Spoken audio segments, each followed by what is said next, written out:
ጤና ይስጥልኝ። አርዕስተ ዜናውን በማስቀደም ዕለታዊ መረጃዎችን የምናሰማችሁ ይሆናል።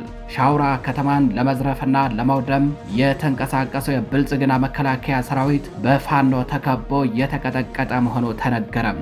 በውጊያው እስካሁን ባለው የአየር መቃወሚያ ተኳሹን ጨምሮ በርካታ የጠላት ኃይል የተደመሰሰ ሲሆን በተለይ በአካባቢው አምቹሃ ተብላ በምትጠራው ቀበሌ በርካታ የጠላት ወታደር አስከሬን ተነባብሮ ተቆላልፎ መውደቁ ተገልጿል። ውጊያው ይህ ዜና እየቀረበ ባለበት ሰዓትም ቀጥሏል። ዝርዝር መረጃ ይዘናል፣ ታደምጡታላችሁ። በሌላኛው መረጃችን በምኒልክ ዕዝ የ35ኛ ክፍለ ጦር ሰርጂካል ኦፕሬሽን ምድብተኛ ፋኖዎች በውርጌሳ ከተማ አንድ የጠላት አዛዥን ሲገድሉ በተመሳሳይ በመርጦ ለኢየሱስ ከተማ ደግሞ ከአንድ ጋንታ በላይ የአገዛዙ ወታደሮችን መደምሰሳቸው ታወቀም።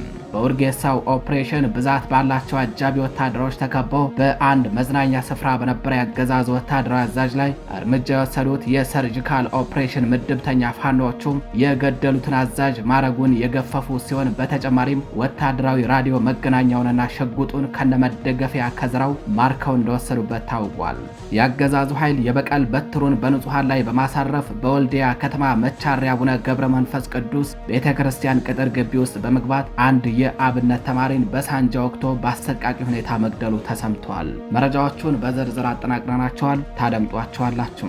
በሌላኛው መረጃችን ምርጫ በሚል ማጭበርበሪያ ተጨማሪ የአማራ ሕዝብን የመጨፍጨፊያ ጊዜ ለማግኘት የምርጫ ቁሳቁስ ይዘው ሲንቀሳቀሱ በነበሩ የአገዛዙ ካድሬዎችና ወታደሮች ላይ በተከፈተ ድንገተኛ ጥቃት ከ14 በላይ የሚሆኑት ሙትና ቁስለኛ ተደረጉ። በምስራቅ አማራ ቀጠና ምዕራብ ወረዳዎች ውስጥ ቲርቲራና ልጓም አካባቢዎች ላይ በተፈጸመ ደፈጣ ጥቃት ነው በአገዛዙ ወዳደር ካድሬዎችና ወታደሮች ላይ እርምጃው የተወሰደው። መረጃውን በዝርዝር ታደምጡታላችሁ። በሌላኛው መረጃችን 1800 በላይ ኢትዮጵያውያን በሩሲያ ዩክሬን ጦርነት በቅጥረኛ ተዋጊነት መሰማራታቸው መረጃው ተሰምቷል። አራተኛ ዓመቱን በተሻገረው የሩሲያና ዩክሬን ደም አፍሳሽ ጦርነት ከ1800 በላይ ኢትዮጵያውያን ከሩሲያ ጎን ተሰልፈው በቅጥረኛ ተዋጊነት እየተሳተፉ መሆናቸው ተነግሯል። መረጃዎቹን በዝርዝር ታደምጧቸዋላችሁ። ከወደ ባህር ማዶ ከያዝናቸው መረጃዎች ውስጥ በመካከለኛው ምስራቅ የተቀሰቀሰው ጦርነት አራተኛ ሳምንቱን ሲይዝ የትራምፕ አስተዳደር የሰጠው የ48 ሰዓታት የጊዜ ገደብ ማብቂያው እየተቃረበ ባለበት በአሁኑ ወቅት ኢራን የአሜሪካን የትሬጀሪ ቦንድ የገዙትን ኢላማ እንደምታደርግ በማስጠንቀቅ ዛቻዋን አስፈታለችም። በቀጠናው ስላለው አሁናዊ ሁኔታ ዝርዝር መረጃዎችን አካተን ይዘናል። ጤና ይስጥልኝ የተከበራችሁ የምረብ ሚዲያ ቤተሰቦች፣ እንደምናረፈዳችሁ እንደምንዋላችሁ። ከምረብ ሚዲያም የዛሬ መጋቢት 14 2018 ዓ.ም የውጭ መረጃዎችን ጨምሮ የሀገር ውስጥና የጦር ሜዳ ውሎችን ዝርዝር መረጃ አካተን ይዘናል። አብራችሁን ቆዩ።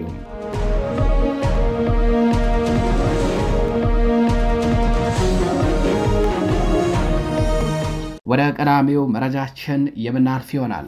ሻውራ ከተማን ለመዝረፍና ለማውደም የተንቀሳቀሰው የብልጽግና መከላከያ ሰራዊት በፋኖ ተከቦ የተቀጠቀጠ መሆኑ ተነገረም። በውጊያው እስካሁን ባለው የአየር መቃወሚያ ተኳሹን ጨምሮ በርካታ የጠላት ኃይል የተደመሰሰ ሲሆን በተለይ በአካባቢው አምቹሃ ተብላ በምትጠራው ቀበሌ በርካታ የጠላት ወታደር አስከሬን ተነባብሮ ተቆላልፈው መውደቁ ተገልጿል። አገዛዙ ከትላንት መጋቢት 13 2018 ዓ.ም አመሻሹን ጀምሮ ከባባድ መሳሪያ የታጠቀ በርካታ ጥምር ሰራዊቱን ይዞ ከጎንደር ከተማ በመነሳት በደልጊ አቆራርጦ ወደ ሻውራ ከተማ ለመግባት ውጊያ ከፍቶ ያለ ቢሆንም ነገር ግን ጠንካራ የሆነ የጸረ ማጥቃት እርምጃ ከወደ ፋኖ ገጥሞት ከባድ የሰብአዊና ቁሳዊ እንዲሁም ሞራላዊ ኪሳራ መከናነቡን መረብ ሚዲያ ከደጃዝማች በላይ ዘለቀ ዕዝ ህዝብ ግንኙነት ክፍል ያገኘው መረጃ ያመላክታል። በዚህ ተጋድሎ በአማራ ፋኖ ብሔራዊ ንቅናቄ ስር ከበላይ ዘለቀ ዕዝ መይሰው ካሳ ኮርና ከጎንደር ጠቅላይ ግዛት ዕዝ በጌ ምድር ክፍለ ጦር የተውጣጡ የፋኖ ኃይሎች ናቸው ብርቱ የሆነ የመከላከልና የመልሰው ማጥቃት እርምጃ በመውሰድ የጠላት ኃይልን እያሽመደመዱትና እያፍረከረኩት የሚገኙትም። በዚህ ውጊያ የፋኖ አባላቱ በተጠቀሙት የስቦ መምታት የጦር ታክቲክ የጠላት አየር መቃወሚያ ተኳሹን ጨምሮ በርካታ ወታደሮችን ሲደመስሱ፣ በርካቶች ደግሞ ክፉኛ ተመታው በቁስል እየተንሰፈሰፉ ነው ተብሏል። በተለይ በአካባቢው በአምቹሃ ተብላ በምትጠራው ቀበሌ በርካታ የጠላት ወታደር አስከሬን ተነባብሮ ተቆላልፈው መውደቁን የዓይን እማኞች ገልጸዋል። በዚህ ቀበሌ ሞትና ቁስለኛ ከመሆን የተረፈው የጠላት ኃይል በአካባቢው በአንድ ተራራ ላይ ተሰቅሎ የታጠቀውን ከባድ መሳሪያ የውር ድንብሩን ሲተኩስ አድሯል። ይህ ዜና በተጠናቀረበት እኩለ ቀን ገደማ ድረስ ትንቅንቁ እንደቀጠለ መሆኑን መረብ ሚዲያ ከአማራ ፋኖ ብሔራዊ ንቅናቄ ደጃዝማች በላይ ዘለቀ ዕዝ ህዝብ ግንኙነት ክፍል ለማረጋገጥ ችሏል። መረጃዎቹን እየተከታተልን ወደ እናንተ እናደርሳለን። ወደ ሌላኛው መረጃችን አለፍን። በምኒልክ ዕዝ የ35ኛ ክፍለ ጦር ሰርጂካል ኦፕሬሽን ምድብተኛ ፋኖዎች በውርጌሳ ከተማ አንድ የጠላት አዛዥን ሲገድሉ፣ በተመሳሳይ በመርጦ ለኢየሱስ ከተማ ደግሞ ከአንድ ጋንታ በላይ ያገዛዙ ወታደሮችን መደምሰሳቸው ታውቋል። በምኒልክ ዕዝ የ35ኛ ክፍለ ጦር ሰርጂካል ኦፕሬሽን ምድብተኛ ፋኖዎች መጋቢት 12 2018 ዓ.ም ምሽት በውርጌሳ ከተማ አንድ ወታደራዊ የሬጅመንት አዛዥን መግደላቸው ታውቋል። አንድ ወታደራዊ አዛዥ በውርጌሳ ከተማ በፋኖ ሰርጂካል ኦፕሬሽን ምድብተኞች ተመቶ መገደሉን በትላንትናው ምሽት ዜና ወጃችን ወደ እናንተ ማድረሳችን አይዘነጋም። ብዛት ባላቸው አጃቢ ወታደሮች ተከቦ በአንድ መዝናኛ ስፍራ በነበረው የሬጅመንት አዛዥ ላይ ተኩስ የከፈቱት የሰርጂካል ኦፕሬሽን ምድብተኛ ፋኖቹም የአዛዡ አጃቢዎች ተሽመርምረው እንዲበተኑ በማድረግ አዛዡን ግንባሩን በጥይት ነድለው አጋድመውታል። ገና ተኩሱ እንደተከፈተ ከ5 በላይ የአዛዡ አጃቢዎች እግራቸውና ሌላ የሰውነታቸውን ክፍል ተመተው የቆሰሉ ሲሆን ቀሪዎቹ ቁስለኞቹን ተሸክመው አዛዣቸውን ጥለው እግሬ አውጭኝ ፈርጥጠዋል። እርምጃ የወሰዱት የሰርጂካል ኦፕሬሽን ምድብተኛ ፋኖቹ የገደሉትን አዛዥ ማረጉን በመቀስ የገፈፉ ሲሆን በተጨማሪ ወታደራዊ ራዲዮ መገናኛውንና ሽጉጡን ከነመደገፊያ ከዝራው ማርከው ወደ ሰማይ እየተኮሱና እየፎከሩ አካባቢውን ለቀው ተሰውረዋል።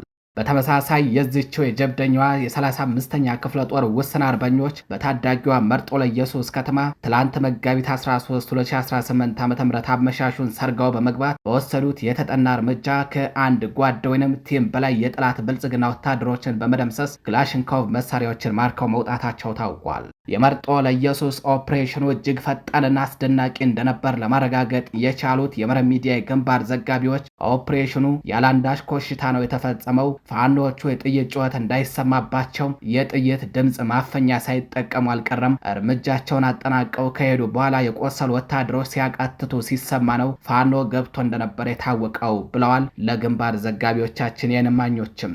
ከዚህ ጋር ተያይዞ በሁለቱ ቦታዎች ላይ በተፈጸመው ኦፕሬሽን ከባድ ኪሳራን የተከናነበው የአገዛዙ ኃይል የበቀል በትሩን በንጹሃኖች ላይ በማሳረፍ በወልዲያ ከተማ መቻሬ ሜዳ በሚገኝ በአቡነ ገብረ መንፈስ ቅዱስ ቤተ ክርስቲያን ቅጥር ግቢ ውስጥ በመግባት አንድ የቆሎ ተማሪን በአሰቃቂ ሁኔታ መግደላቸው ተሰምቷል። የቤተ ክርስቲያኗ ቅጥር ግቢን ጥሰው ከገቡ በኋላ የአብነት ተማሪውን በተደጋጋሚ በጥይት ተኩሰው የገደሉት ወታደሮቹ ይህ አልበቃቸው ብሎ የቤተ ክርስቲያኗ ደጀ ሰላም ላይ የሟቹን አስከሬን ጋድመው በሳንጃ የተለተሉ ቆራርጠው ጥለውታል ሲሉ የዓይን እማኞች ለጣቢያችን ገልጸዋል። ይህም የአገዛዝ ወታደሮችን የአረመኔነትና የነውረኝነት ጥጋቸውን ከማሳየቱ በተጨማሪ በአማራ ሕዝብ ላይ ስላላቸው የጥላቻ ለከት በተጨባጭ ያሳየ ነው ተብሏል። የተከበራችሁ አድማጭ ተመልካቾቻችን መረጃዎቻችን እንደቀጠሉ ናቸው። ወደ ሌላኛው መረጃችን እናልፋለን። ምርጫ በሚል ማጭበርበሪያ ተጨማሪ የአማራ ሕዝብን የመጨፍጨፊያ ጊዜ ለማግኘት የምርጫ ቁሳቁስ ይዘው ሲንቀሳቀሱ በነበሩ የአገዛዙ ካድሬዎችና ወታደሮች ላይ በተከፈተ ድንገተኛ ጥቃት ከ14 በላይ የሚሆኑት ሞትና ቁስለኛ ተደረጉ። ምስራቅ አማራ ቀጠና ምዕራብ ወረዳዎች ውስጥ ቲርቲራና ልጓም አካባቢዎች ላይ በተፈጸመ ደፈጣ ጥቃት ነው በአገዛዙ ወዳደር ካድሬዎችና ወታደሮች ላይ እርምጃ የተወሰደው። በአማራ ሕዝብ ላይ ግልጽ የሆነ ጦርነት ካወጀ 3ኛ ዓመቱን ያስቆጠረው ኦህዴድ መራሹ የብልጽግና ቡድን አሁን ደግሞ በህጋዊነት ስም ተጨማሪ የመጨፍጨፊያና የመግደያ እንዲሁም ሀገር የማውደሚያ ጊዜ ለማግኘት ምርጫ በሚል ማጭበርበሪያ እየተንቀሳቀሰ ይገኛል። ይህንን በሚመለከት የአማራ ፋኖ ብሔራዊ ንቅናቄ በቅርቡ ባወጣው መግለጫም የአማራን ሕዝብ ለተጨማሪ እልቂት ለመዳረግና ሀገርን ወደ ባሳ ዘቅት ለማስገባት ብልጽግና በምርጫ ስም ህጋዊነት አግኝቶ እንዲቀጥል የሚደረገውን እንቅስቃሴ በእጅጉ መኮንን ከማስመረጥና በምርጫው ከመወዳደር ጀምሮ በዚህ ሂደት የሚሳተፉ አካላት በአስቸኳይ ከድርጊታቸው እንዲቆጠቡ ጠጠር ያለ ማሳሰቢያ መስጠቱን በዕለቱ ጣቢያችን መረብ ሚዲያ መዘገቡ አይዘነጋም። ድርጅቱ ያወጣውን ማሳሰቢያና ማስጠንቀቂያን ተከትሎ በአማራ ክልል የተለያዩ አካባቢዎች ላይ የምርጫ ካርድ ለመበተንና ብልጽግና እንዲመረጥ ለማስተባበር በሚንቀሳቀሱ ያገዛዙ በምርጫ ስም የማጭበርበሪያ አጃቢ ተዋናይ ባንዳዎች ላይ ግልጽ እርምጃ እየተወሰደ ይገኛል። በዚህም በምስራቅ አማራ ቀጠና በምዕራብ ወረዳዎች ቲርቲራና ልጓም አካባቢዎች ትላንት መጋቢት 13 2018 ዓ.ም አመሻሹን ከፍተኛ ቁጥር ባለው ወታደር ታጅበው የምርጫ ቁሳቁስ ይዘው ሲንቀሳቀሱ በነበሩ ባንዳዎች ላይ ከባድ እርምጃ ተወስዷል። በአማራ ፋኖ ብሔራዊ ንቅናቄ ምኒልክ ዕዝ ንጉስ ሚካኤል አሊኮር ሳጅን አባናደው ክፍለ ጦር በሁለት ቦታዎች ላይ በወሰዱ የደፈጣ ጥቃት በአማራ ህዝብ ስቃይና ሞት ላይ በምርጫ ስም የሚሳለቁ የአገዛዙ ተዋናዮችን ሞትና ቁስለኛ ማድረግ ችሏል። በቲርቲራ አካባቢ ልዩ ስሙ ባከት ተብሎ በሚጠራው አካባቢ ላይ በክፍለ ጦሩ ስር የሸዋን ግዛው ሬጅመንት አባላት በፈጸሙት የደፈጣ ጥቃት 2 ወታደሮች ሲገደሉ 5 ወታደሮችና ካድሬዎች ደግሞ ቁስለኛ ተደርገዋል። በተመሳሳይ በመጀመሪያው ዙር ባከት ላይ ጥቃት ለተፈጸመባቸው ጓዶቻቸው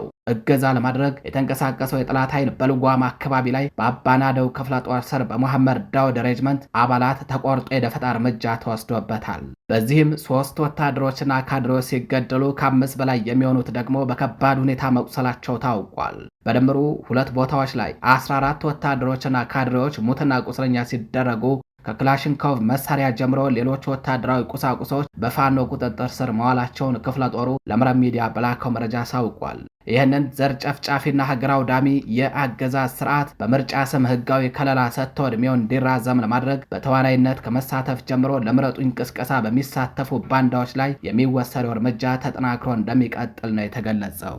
የተከበራችሁ አድማጭ ተመልካቾቻችን መረጃዎቻችን ቀጥለዋል። ከ1800 በላይ ኢትዮጵያውያን በሩሲያ ዩክሬን ጦርነት በቅጥረኛ ተዋጊነት መሰማራታቸው ተሰምቷል። 4ኛ ዓመቱን በተሻገረው የሩሲያና ዩክሬን ደም አፍሳሽ ጦርነት ከ1800 በላይ ኢትዮጵያውያን ከሩሲያ ጎን ተሰልፈው በቅጥረኛ ተዋጊነት እየተሳተፉ መሆኑን መረጃ ሾልኮ ወጥቷል። ተዋጊዎቹ በዋናነት ከአማራ ከትግራይና ከኦሮሚያ ክልሎች የተወጣጡ ሲሆን የመንግስት የጸጥታ መዋቅር አባላትም በሂደት ውስጥ እንደሚገኙበት ተረጋግጧል። በሩሲያ ግንባር የተሰለፈ አንድ ኢትዮጵያዊ እንደገለጸው ለውጊያ ለመሰለፍ በቅድሚያ 800,000 የሩሲያ ሩብል ወይም 10,000 የአሜሪካን ዶላር ገደማ የተከፈላቸው ሲሆን በየወሩ ደግሞ 200,000 ሩብል ደሞዝ ይከፈላቸዋል። ተዋጊዎቹ ምልመላውን የሚያካሂዱት በራሳቸው ፍቃድ መሆኑ ቢነገርም የምልመላና የጉዞ ሂደቱን በማሳለጥ ረገድ ግን የተለያዩ አካላትና የመንግስት ጸጥታ መዋቅር ባለስልጣናት በቀጥታ እንደሚሳተፉበት ተገልጿል። ኢትዮጵያውያኑ ተዋጊዎች በተለያዩ የጦር ግንባሮች ተሰማርተው የሚገኙ ሲሆን አብዛኞቹ ተዋጊዎች ከአማራ ክልል የተለያዩ ዞኖችና በተለይም ውቅሮና አካባቢውን ጨምሮ ከትግራይ ክልል በተለይ ባሌ ሮቤን ጨምሮ ከኦሮሚያ ክልል እንዲሁም ከመንግስት የጸጥታ መዋቅር የከዱ አባላት እንደሆኑ ተጠቁመዋል። ለዚህ አደገኛ ውሳኔ መነሻ የተጠቀሱት በሀገር ውስጥ ያለው የሰላም እጦትና ከፍተኛ የኑሮ ውድነት ሲሆኑ ተዋጊዎቹ ቤተሰቦቻችንን ለማኖር ስንል ነው ወደዚህ የወጣ ነው ሲሉ ይደመጣሉ። ኢትዮጵያውያኑ ተዋጊዎች በውጊያ ቀጠናው እስካሉ ድረስ የሩሲያን ሕግ ሙሉ በሙሉ የመተግበር ግዴታ ያለባቸው ሲሆን በጦርነት ወቅት ሕይወታቸው ቢያልፍም እንኳን እንደየእምነታቸው ስነ ስርዓት በተመደቡበት የሩሲያ ክልል ቀብራቸው ይፈጸማል የሚል ስምምነት መኖሩ ታውቋል። የሩሲያና ዩክሬን ጦርነት እንደተጀመረ በሚያዝያ 2014 ዓ.ም በአዲስ አበባ የሩሲያ ኤምባሲ በር ላይ ተሰባስበው ፍላጎታቸውን ሲያሳዩ የነበሩ ኢትዮጵያውያን ዛሬ ላይ ቁጥራቸው በዝቶና በተደራጀ መልኩ በጦር ግንባር ተሰማርተው እንደሚገኙ ይህ መረጃ አመላክቷል። መረጃውን ያወጣው ዞብል ፖስት የተሰኘ የበይነ መረብ ዜና አውታር ነው። የተከበራችሁ አድማጭ ተመልካቾቻችን ከወደ ባህር ማዶ ወደ ያዝናቸው መረጃዎቻችን እናልፋለን። በመካከለኛው ምስራቅ የተቀሰቀሰው ጦርነት 4ኛ ሳምንቱን ሲይዝ የትራምፕ አስተዳደር የሰጠው የ48 ሰዓታት የጊዜ ገደብ ማብቂያው እየተቃረበ ባለበት በአሁኑ ወቅት ኢራን የአሜሪካ የትሬጀሪ ቦንድ የገዙትን ኢላማ እንደምታደርግ በማስጠንቀቅ ዛቻዋን አስፍታለችም። የኢራን ምክር ቤት አፈ ጉባኤ መሐመድ ባገር ጋሊባፍ በማህበራዊ ሚዲያ ገጻቸው ባሰፈሩት መልእክት የአሜሪካን መንግስት ቦንድ የያዙ ከሀገሪቱ ጋር ግንኙነት ያላቸው የፋይናንስ ተቋማት ልክ እንደ ወታደራዊ ጦር ሰፈሮች ኢላማ ይደረጋሉ ብለዋል። አፈ ጉባኤው አክለውም የአሜሪካ የትሬጀሪ ቦንድ በኢራናውያን ደም የተነከረው መሆናቸውን ጠቅሰው እነዚህን መግዛት ማለት በዋና መስሪያ ቤቶችና በንብረቶች ላይ ጥቃት እንዲሰነዘር መጋበዝ ነው ሲሉ አስጠንቅቀዋል። የአሜሪካን ወታደራዊ በጀት የሚደግፉ የፋይናንስ ተቋማት ህጋዊ የጥቃት ኢላማዎች መሆናቸውንም አመራሩ አክለው ገልጸዋል። ይህ ከባድ የማስጠንቀቂያ ቃላት የሰጠው የአሜሪካው ፕሬዝዳንት ዶናልድ ትራምፕ ለዓለም አቀፍ የነዳጅ ንግድ ቁልፍ የሆነው የሆርሙዝ ባህረ ሰላጤ እንዲከፈት አለበለዚያ ግን በኢራን የኃይል ማመንጫዎች ላይ ጥቃት እንደሚሰነዘር ቅዳሜ ዕለት የ48 ሰዓታት የጊዜ ገደብ መስጠታቸውን ተከትሎ ነው። ይህ ማስጠንቀቂያ ጊዜ ገደብ ዛሬ ሰኞ ምሽት በዋሽንግተን ዲሲ ሰዓት አቆጣጠር ያበቃል። የእስራኤል ጠቅላይ ሚኒስትር ቤንያሚን ኔታንያሁም የአሜሪካንን እርምጃ እንደሚደግፉ ቃል በመግባት የሚወሰደው ማንኛውንም እርምጃ በጋራና በከፍተኛ መተማመን ላይ የተመሰረተ እንደሚሆን አረጋግጠዋል። ትላንት እሁድ በደቡባዊቷ አራድ ከተማ የኢራን ሚሳኤል ያረፈበትን ስፍራ በጎበኙበት ወቅት ኔታንያሁ የአውሮፓ ሀገራትን ጨምሮ የዓለም መሪዎች ጦርነቱ እንዲቀላቀሉ ጥሪ አቅርበዋል። ኢራን እስከ አውሮፓ ዘልቆ የመግባት አቅም እንዳላትና ሁሉንም ሀገራት በኢላማዋ ውስጥ እያስገባች መሆኗንም አስጠንቅቀዋል። በሌላ በኩል ኢራን የአሜሪካን ማስጠንቀቂያ ውድቅ በማድረግ አሜሪካ ዛቻዋን ተግባራዊ የምታደርግ ከሆነ የውሃ መስመሩን ሙሉ በሙሉ እንደምትዘጋና በገልፍ ሀገራት የሚገኙ የኢነርጂ መሰረተ ልማቶችንና የውሃ ማጣሪያ ተቋማትን እንደምትመታ ዝታለችም። ጋሊባፍ እንደተናገሩት በኢራን የኃይል ማመንጫዎች ላይ የሚሰነዘር ማንኛውንም የአሜሪካ ወይንም የእስራኤል ጥቃት በመላው ቀጠና በሚገኙ የኤነርጂና የነዳጅ ተቋማት ላይ ወዲያውኑ ያጸፋ ጥቃት እንዲከፈት የሚያደርግና የማይቀለበስ ጉዳት የሚያስከትል ይሆናል ብለዋል። ይህ በእንዲህ እንዳለ የጦርነቱ ግጭት በሳምንቱ መጨረሻ ይበልጥ ተባብሶ የቀጠለ ሲሆን እስራኤል ከፍተኛ የሚሳኤል ጥቃት እያስተናገደች መሆኗንና በኢየሩሳሌም እንዲሁም በመካከለኛው እስራኤል የሚገኙ ነዋሪዎቿ ወደ መጠለያ እንዲገቡ ተደጋጋሚ ማስጠንቀቂያዎች እየተሰጡ መሆኑ ታውቋል። አልጀዚራ በዘገባው ቢያንስ 8 የሚሆኑ በተለይም በመካከለኛው እስራኤል የሚገኙ አካባቢዎች በሚሳኤል ስብርባሪዎች ወይም ፈንጂዎች ተመትተዋል ብለዋል። ዛሬ ሰኞ ማለዳ ላይ የእስራኤል ጦር በቴሄራን በሚገኙ የኢራን መሰረተ ልማቶች ላይ ሰፊ የአየር ድብደባ መጀመሩን ያስታወቀ ሲሆን በዋና ከተማዋ የተለያዩ ክፍሎች ፍንዳታዎች መሰማታቸው ተዘግበዋል። በተመሳሳይ ኢራን ወደ ኢየሩሳሌም እንዲሁም የአሜሪካ ወታደራዊ ኃይል ወደሚገኝባቸው የገልፎ ሀገራት ሚሳኤሎችንና ድሮኖችን መተኮሷን አጠናክራ ቀጥላለችም። ኩዌትና የተባበሩት አረብ ኤምሬቶች ከኢራን የተሰነዘሩ ተጨማሪ የሚሳኤልና የድሮን ጥቃቶችን በአየር መከላከያዎቻቸው ማክሸፋቸውን ዛሬ ሰኞ ሲያስታውቁም በባህሬንም የአየር ጥቃት ማስጠንቀቂያ ሳይረን ተሰምቷል ተብሏል። የሳውዲ አረቢያ የመከላከያ ሚኒስተርም ወደ ሪያድ አቅጣጫ የተተኮሱ 2 የባለስቲክ ሚሳኤሎችን መለየቱን፣ አንደኛው በአየር ላይ ሲከሽፍ ሌላኛው ሰው በማይኖርበት ክፍት ቦታ ላይ መውደቁን አረጋግጧል። በኢራን ጤና ሚኒስቴር መረጃ መሰረት በእስራኤልና በአሜሪካ ጥቃቶች እስካሁን ቢያንስ 1500 ሰዎች ሲገደሉ አሜሪካን መቀመጫውን ያደረገው HRANA የተሰኘው የሰብአዊ መብት ተሟጋች ቡድን ግን የሟቾች ቁጥር 1406 ሲቪሎችና 1667 በድምሩ 3320 መድረሱን አስታውቋል። የአሜሪካና የእስራኤል ኃይሎች የካቲት 28 በሀገሪቱ ላይ ጥቃት መክፈታቸውን ተከትሎ ኢራን የሆርሙዝ ባህረ ሰላጤን ለአብዛኛው የመርከብ ትራፊክ ዝግ አድርገዋል።